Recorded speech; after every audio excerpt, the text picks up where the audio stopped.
Hello बच्चों, चलिए प्रश्न देखते हैं। आनुवंशिकी का जनक रिक्त स्थान को माना जाता है। तो आइए जानते हैं हमारे प्रश्न की मुख्य अवधारणा। हमारे प्रश्न की मुख्य अवधारणा है, हमें बताना है आनुवंशिकी के जनक के बारे में।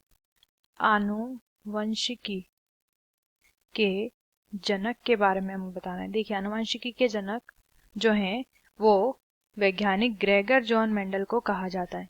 ग्रेगर जॉन मेंडल को आनुवंशिकी का जनक कहा जाता है। क्यों कहा जाता है? वैज्ञानिक ग्रेगर जॉन मेंडल ने आनुवंशिकी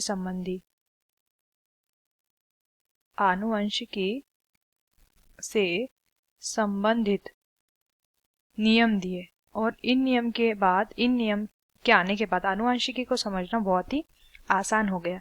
इन्होंने बताया पैतृक पीढ़ी के जो लक्षण होते हैं वो पीढ़ी दर पीढ़ी संचरित होते हैं। ठीक है, उसके आधार पर इन्होंने 3 नियम दिए। प्रभाविता का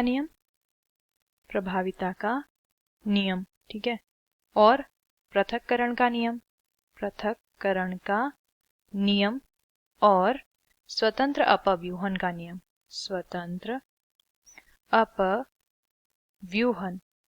नियम।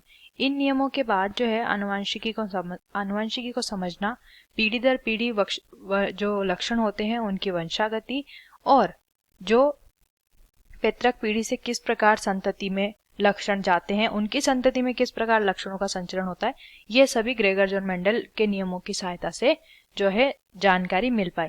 तो आनुवंशिकी का जनक या आनुवंशिकी का पिता भी इन्हें कहते हैं, वैज्ञानिक ग्रेगर जॉन मेंडल को।